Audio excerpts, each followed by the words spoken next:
దేవునికి స్తోత్రములు. మీ అందరికీ నా వందనములు. అందరూ బాగున్నారా?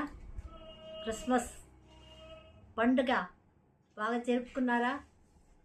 మేమైతే అన్య జనాల్ని మరి వాళ్ళని పిలిపించి క్రీస్తు ప్రేమను తెలియజేసి మరి సేవకుల ద్వారా కానీ మా ద్వారా కానీ స్వార్థ ప్రకటించి తర్వాత వాళ్ళకు పలహారాలు భోజనాలు పెట్టి వస్త్రాలు ఇచ్చి మేము ఆ ప్రేమను కనపరుస్తాం, క్రీస్తు ప్రేమను. కనుక ప్రియులారా, మనం కూడా అది చేస్తేనే క్రీస్తు ప్రేమను తెలియపరచుటకే మనల్ని రక్షించాడు, మన పాప శాపం నుంచి విడుదల చేశాడు, విమోచించాడు ప్రభు.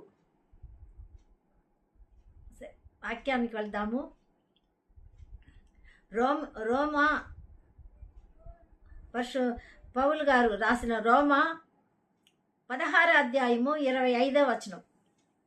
అనాది నుండి సమస్తమైన అన్యజనులు విశ్వాసమునకు విధేయులగునట్లు రహస్యముగా ఉంచబడి ఇప్పుడు ప్రత్యక్షపరచబడిన మర్మం నిత్య దేవుని ఆజ్ఞ ప్రకారము ప్రవక్తల లేఖనము ద్వారా వారికి తెలుపబడి ఉన్నది. ఈ మర్మము అనుసరించి ఉన్న నా స్వార్థ ప్రకారముగాను యేసుక్రీస్తును గూర్చిన ప్రకటన ప్రకారముగాను మిమ్మను స్థిరపరచుటకును శక్తిమంతుడు అద్వితీయ జ్ఞానవంతుడునైన దేవుని యేసుక్రీస్తు ద్వారా నిరంతరము మహిమ కలుగునుగాక. ఆమేన్. ఎపిసోడ్కి సహాయపడిన ప్రియులు కూడా ఉన్నారు. వారు మరి మాణిక్కలరావు గారు, వారికి తర్వాత లావణ్య ప్రవీణ్ గారు, ఇరు కుటుంబాలకి నా నిండు వందనాలు, దేవుని దీవెనలు, ఆశీర్వాదము. లావణ్య గర్భఫలం రావాలి, భర్త కూడా కుటుంబంతో రక్షణ పొందాలని కోరుకుంటున్నాను. అలాగే దినకర్ కుటుంబం, భువన పిల్లలు యుక్తి, అర్షిత, తర్వాత వచ్చి బాబు పేరు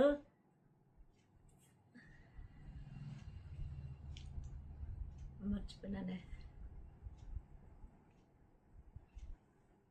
ఆ ముగ్గురు పిల్లలు, ఆ కుటుంబాన్ని ఇక్కడ దేవుని దీవెన నా నిండు వందనాలు చెల్లించుకుంటున్నాను. అలాగే రతి కుటుంబం, సుబ్రాయుడు వాళ్ళ ఫ్యామిలీకి కూడా నా నిండు వందనాలు. పిల్లలకు మరి విశాలు, కమల్ వాళ్ళ పిల్లలకు కూడా బాగా చదువు రావాలని కోరుకుంటూ దేవుడు వాళ్ళ ఆశీర్వదించి వాళ్ళ సమస్యల నుంచి విడుదల పొందుదురుగాక. వాక్య భాగాన్ని చదివాం కదా, ప్రార్థన చేసుకుందాం. సజీవుడైన దేవానికి వందనాలు, స్తోత్రాలు. చదివిన వాక్యాన్ని వివరించడానికి యోగ్యత లేదు. ఈ మర్మం రహస్యాన్ని మాకు బయలుపరచమని, మీ నామానికే మహిమ తెచ్చుకోమని మా రక్షకుడైన యేసు నామంలో స్తుతిస్తూ సహాయం కోరి అడిగి వేడుకుంటున్నాం పరమ తండ్రి. ఆమేన్. అనాది నుండి సమస్తమైన అన్యజనులు విశ్వాసమునకు విధేయులగునట్లు. చూసారా, అంటే దేవుని ఎరుగని వారే అన్యులు అంటారు. అందుకని వాళ్ళు లోబడాలి, విధేయత కావాలి. అందుక రహస్యముగా ఉంచబడిన ఇప్పుడు ప్రత్యక్షపరచబడిన మర్మం. దేవునికి స్తోత్రం. ఇప్పుడే కదా వచ్చాడు, అది పారిన దేవుడు అలా అంటూ ఉంటారు కదా. అవును ప్రియులారా, నేను మామూలుగా అందరికీ అంటూ ఉంటాను, దేవతలు ఈయన దేవుడు. అవును, ముక్కోటి దేవతలు కానీ దేవుడు. అయితే దేవత గురించి ఒక్క నిమిషం నేను చెప్పడానికి ఇష్టపడుతున్నాను. ఎట్లా అంటే, ఆదికాండం 3లో 3వ వచనంలో అపవాది ఏం చెప్పిందంటే 4 నుంచి 8 వరకు మనం చూస్తే, నిశ్చయముగా మీరు దేవుడు కనపడే కండ్లు మీకు కనపడతాయి, మీరు దేవతలుగా ఉంటారు, మరణమే రాదు, చనిపోరు అని చెప్పి మోసం చేసింది. కానీ అవ్వలు వాళ్ళు నిజంగా దేవతలే. ఎందుకంటే వారు దేవతలుగా ఉన్నారు కాబట్టి దేవుని చూశారు. వాళ్ళిద్దరూ చూసి నీకెవరు చూడలేదు, దేవతలు అని రాయబడింది. కనుక నిజమైన దేవతలు మనమే అని దేవుడు తెలియపరిచాడు. ఎట్లా అంటే, కీర్తన గ్రంథము 86 6వ వచనములు, 82 6 అనుకుంటాను, చూస్తాము. మీరు సర్వోన్నతిని కుమారులనియు నిజముగా మీరు దైవములనియు నేను మీకు చెప్పలేదా అంటాడు. చూడండి దేవుడు ఎంత గొప్పవాడో.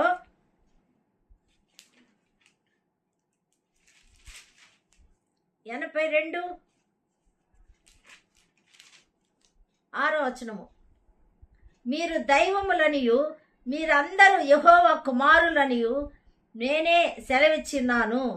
అంటే సర్వోన్నతుని కుమార్తెలుగా మనం ఉన్నామని దేవుడు తెలియజేశాడు. కనుక ప్రియులారా, అదే మరి దానియేలు గ్రంథంలో కూడా 2:46 కూడా అదే రాయబడింది. మరి మనకు నిజమైన రాజ్యాన్ని ఇవ్వడానికి, దేవుని రాజ్యం మనం ఇవ్వడానికి, దేవుడు కుమారులుగా చేసుకోవడానికి మీరే నిజమైన దైవములు, దేవతలు అని అన్నాడు. దానియేలు కూడా ఏం రాయబడిందంటే, మీరు మీ దేవుడు మర్మాలు తెలియపరిచినందుకు ఏం చెప్పాడంటే, నిజముగా దేవతలకు దేవుడు మీ దేవుడు అని చెప్పాడు. రాజులకు రాజు, ప్రభులకు ప్రభువు, మనమంతా ప్రభులుగా చేశాడు, రాజులుగా చేశాడు, యాజకులుగా చేశాడు. ప్రియులారా, రాజులకు రాజు, ప్రభులకు ప్రభువు, కనుక దేవతలకు దేవుడు అని నెబుకద్నెజరు కూడా చెప్పాడు. దర్యావేషు అనుకుంటా, నెబుకద్నెజరే. కనుక ప్రియులారా, మనం నిజంగానే దేవతలుగా, దేవుడు అదే రహస్యం, మర్మం ఇది చూస్తున్నాం.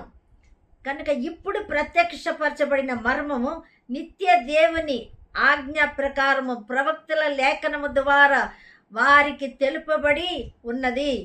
ఆ మర్మమును అనుసరించి ఉన్న నా స్వార్థ ప్రకారముగా యేసుక్రీస్తును గురించిన ప్రకటన అని చూస్తూ ఉన్నాం. కనుక పిల్లారా, ప్రత్యక్షత, మర్మం అంటే ఎందుకు ప్రత్యక్షమయ్యాడు, దేవుడు ఎందుకు ప్రత్యక్షమయ్యాడు అని మనం చూసినట్లయితే, యోహాను సువార్త 1 యోహాను 3:5 పాపమును తీసివేయుటకే అని రాయబడింది. పాపాన్ని తీసివేయుట కొరకే ఆయన ప్రత్యక్షమయ్యాడు. ఏ పాపము? మార్క్స్ వార్త 7:13, అది 13 పాపాలు ఉన్నాయి అక్కడ. మార్క్స్ వార్తలో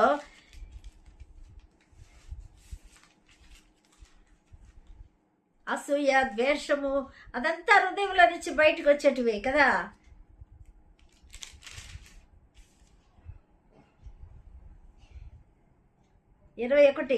అది వాని హృదయంలో ప్రవేశింపక కడుపులోనికే ప్రవేశించి బహిర్భూమికి, అంటే చాలామంది తినుట వలన పాపం వస్తుంది అని అంటారు.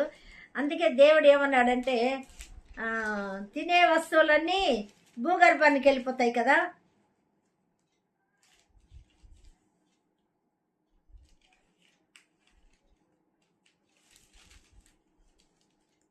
కడుపులోనే ప్రవేశించి బహిర్భూమిలో విడబడును. ఇట్లు అది భోజన పదార్థములన్నిటినీ పవిత్రపరచును. మనిషిని లోపట నుండే బయలు వెళ్ళున్నది మనిషిని అపవిత్రపరచును. లోపట నుండి అనగా మనుషుల హృదయంలో నుండి దురాలోచన, జారత్వము, దొంగతనము, నరహత్య, వ్యభిచారము, లోభము, చెడుతనము, కృత్రిమ కామ వికారము, మత్సరము, దేవదూషణము, అహంభావము, అతి అవివేకమును వచ్చును. ఈ చెడ్డవన్నీ లోపల నుండియే బయలు వెళ్ళి మనుషుని అపవిత్రపరచునవి ఆయన చెప్పాను. పాపి పాపి పాపి అంటారు ఈ క్రైస్తవులు. ఏ పాపం చేశాము, ఎందుకు పాపులు అనేది అని చాలా మంది వెక్కిరిస్తూ చెప్తుంటారు. చూసారా, యేసుప్రభువే చెప్పాడు, లోపల నుండి జారత్వము, దొంగతనము, నరహత్య, వ్యభిచారము, లోభము, చెడుతనము ఇవన్నీ హృదయంలోనే వచ్చింది. కామ వికారము, మత్సరము, దేవదూషణ, అహంభావము, అవివేకము ఇవన్నీ లోపల ఉంటేనే బయటికి వస్తూ ఉంటాయి. అందుకే అవన్నీ తీసివేయట కొరకే శరీరధారిగా ప్రత్యక్షమయ్యాడు. అతి ఉన్నత సింహాసనముల ఆసీనుడైన ప్రేమామూర్తి, పవిత్రుడు, రారాజు కావున మన ప్రభు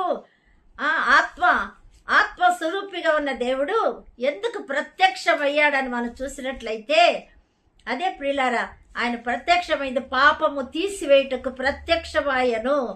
ఒకటి. రెండోది, అపవాది క్రియలు లయపరచుటకే ప్రత్యక్షమయ్యాడు అని మనం 3వ అధ్యాయంలోనే చూస్తున్నాము. 1 యోహాను 3వ అధ్యాయము 8వ వచనం. అపవాది మొదట నుండి పాపం చేయుచున్నాడు కనుక పాపము చేయువాడు అపవాది సంబంధి. అపవాది యొక్క క్రియలను లయపరచుటకే దేవుని కుమారుడు ప్రత్యక్షమాయను. ఇది ప్రియులారా, రెండో ప్రత్యక్షత ఎందుకు వచ్చాడు? అపవాది క్రియలు లయపరచుటకు. క్రియ ఇంతకు ముందు తీసివేయటకు చూసాము, అది హృదయంలో ఉండే పాపాన్ని మరి తీసివేస్తానికి ప్రత్యక్షమయ్యాడు. రెండోది క్రియలు. ఏం క్రియలు? మనం చేసే క్రియలు గలతీ 5వ అధ్యాయంలో చక్కగా రాయబడింది.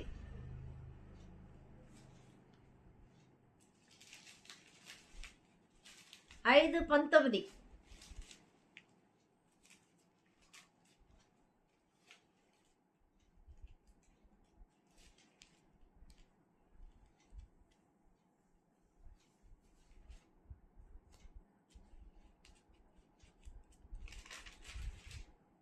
ఐదో అధ్యాయము 19వ వచనములో గలతీయులకు రాసిన పత్రికలో చూడండి, 16లో కూడా ఉంది.